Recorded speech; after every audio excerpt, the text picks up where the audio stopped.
સુરત શહેરના વેડ દરવાજા ચંદ્રશેખર આઝાદ બ્રિજ પાસે છેલ્લા 60 વર્ષથી વસેલી નાસિરનગર સ્લમ વસાહતનું તાજેતરમાં જ અત્યંત વિવાદાસ્પદ અને અમાનવીય રીતે ડિમોલિશન કરવામાં આવ્યું હોવાનો મામલો પ્રકાશમાં આવ્યો છે।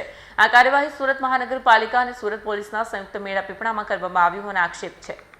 વિગતો અનુસાર તારીખ 30/5/26 અને તારીખ 1/6/26ના રોજ આ ડિમોલિશન કરવામાં આવ્યું। સ્થાનિક લોકો અને સુરત શહેર કોંગ્રેસના પદાધિકારીઓએ આ કાર્યવાહીને બિલ્ડર લાભાર્થી અને સાવ અન્યાયી ગણાવી છે। અસરગ્રસ્તોની સંખ્યા અત્યાર સુધી સ્પષ્ટ થઈ શકી નથી, પરંતુ સેંકડો પરિવારોને પોતાના રહેણાંક ગુમાવવા પડ્યા હોવાનો અંદાજ છે। ડિમોલિશન બાદ સુરત શહેર કોંગ્રેસ દ્વારા તંત્ર સામે ભારે પ્રદર્શન કરવામાં આવ્યું। અસરગ્રસ્તો અને શહેરના લોકોમાં તંત્ર સામે ભારે રોષ ફેલાતા સવારથી સુરત મહાનગરપાલિકાના સેન્ટ્રલ ઝોનના અધિકારીઓ અને કર્મચારીઓએ નાસિરનગર ખાતે અસરગ્રસ્ત પરિવારોનો સ્થળ સર્વે શરૂ કર્યો છે। આ સર્વેથી દબાણ હેઠળ મહાપાલિકાએ પુનર્વસનની કોઈ યોજના બનાવવાનો સંકેત મળી રહ્યો છે, જો કે સત્તાવાર પુષ્ટિ થઈ નથી। સમગ્ર મામલે શહેરમાં ભારે ચર્ચા જાગી છે। સુરત શહેરમાં નાસિરનગર સ્લમ વસાહત જે 60 વર્ષથી ત્યાં વસવાટ કરતી હતી, એનું 30/5/2026 અને 1/6/2026 આમ શનિવાર અને સોમવાર 2 દિવસે થયેલ ડિમોલિશન એ સુરત શહેરના ઇતિહાસમાં એસ્ટીન ફાઇલ જેવું ડિમોલિશન રહ્યું। અને જાણે સ્પેશિયલ 26ની એક ફરી રિપીટ ફિલ્મ કોઈ આવી હોય એવો એનો સમગ્ર બનાવ રહ્યો। સુરત મહાનગરપાલિકાએ તંત્રે હાથ ઊંચા કર્યા કે આ ડિમોલિશન અમે નથી કર્યું, જ્યારે સુરત મહાનગરપાલિકાના સ્ટાફ સેન્ટ્રલ ઝોનનો ડેપ્યુટી ઇજનેર, આસિસ્ટન્ટ ઇજનેર, જુનિયર ઇજનેર, ટેકનિકલ આસિસ્ટન્ટ, સર્વેયરો, સુપરવાઇઝરો તમામ સ્થળ પર હાજર હતા। જે ડિમોલિશન કરનાર ટીમ હતી એ સેન્ટ્રલ ઝોનની અંદર જે ઇજારદાર છે ડિમોલિશન કરનાર એ ટીમ હતી। સુરત શહેરની ખૂબ બહાવ કહેવાતી અને ગુનેગારોમાં જેના નામ એમ કહેવાય છે કે ફફડાટ થઈ જાય એ એસઓજી પોલીસ એ ફરજ બજાવતી હતી। અને એટલી બધી ફરજ બજાવતી હતી એસઓજી પોલીસ કે જાણે એ જમીન માલિક પોલીસ ડિપાર્ટમેન્ટ જ હોય।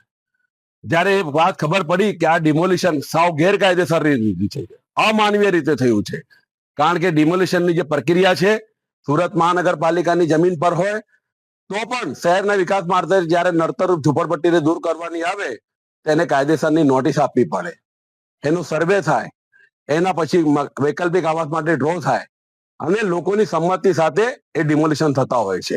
કોઈની ખાનગી જગ્યામાં ઝૂંપડા હોય અને 60 વર્ષ જૂના ઝૂંપડા હોય એના માટે પણ ગુજરાત સરકારે કાયદા બનાવેલા છે, એને પણ નોટિસ આપવાની થાય, પોલીસમાં નોટિસ અરજી આપવાની થાય, પોલીસ કમિશનરને આપવાની થાય, કલેક્ટરને આપવાની થાય, નામદાર હાઈકોર્ટમાં જવું પડે અને એ પ્રોસેસ કરીને આખી કરવાની થાય।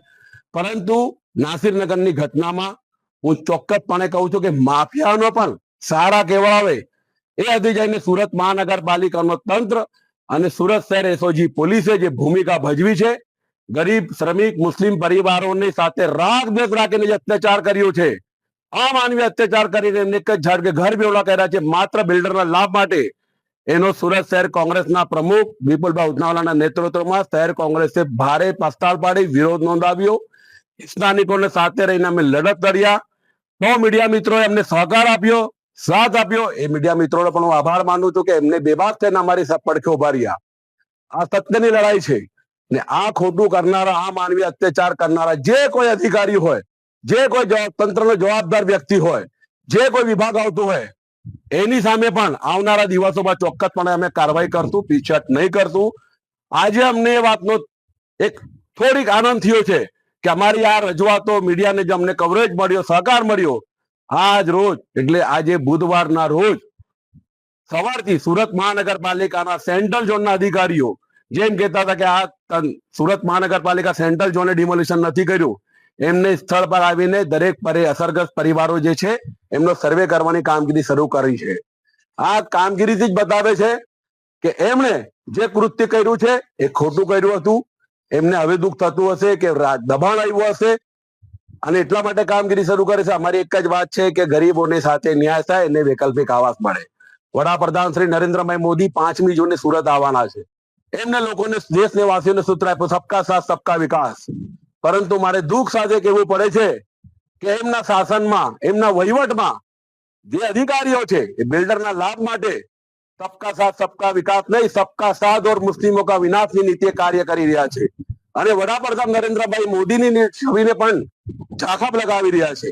મારી સૌ તંત્રના જે વડીલો છે, શાસનકર્તાઓ છે, એની અપીલ છે, વિનંતી છે કે આવા અધિકારીઓ જે મુસ્લિમ વિરોધી માનસિકતા રાખતા હોય, મુસ્લિમો પ્રત્યે રાગદ્વેષ રાખતા હોય એમને તાત્કાલિક સુરત શહેરમાંથી એવી જગ્યાએ બદલી કરો કે એવી જગ્યાએ એમને ફરજ સોંપો કે જ્યાં ખોટો વિવાદ નહીં થાય અને જે સમગ્ર તંત્ર હોય 95% 98% લોકો સારા કામ કરતા હોય, સંનિષ્ઠાથી ફરજ બજાવતા હોય, એમની પણ નોકરી કરવામાં એમનું પણ મોરલ ડાઉન ના થાય એની કાળજી રાખો.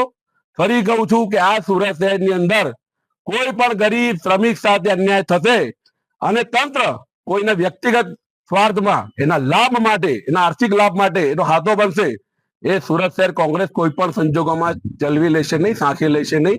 અમારો ગાંધી ચિંધ્યા માર્ગે આંદોલન ચાલુ રહેશે ને આની સામે અમારો વિરોધ યથાવત જ રહેશે, ચાલુ જ રહેશે.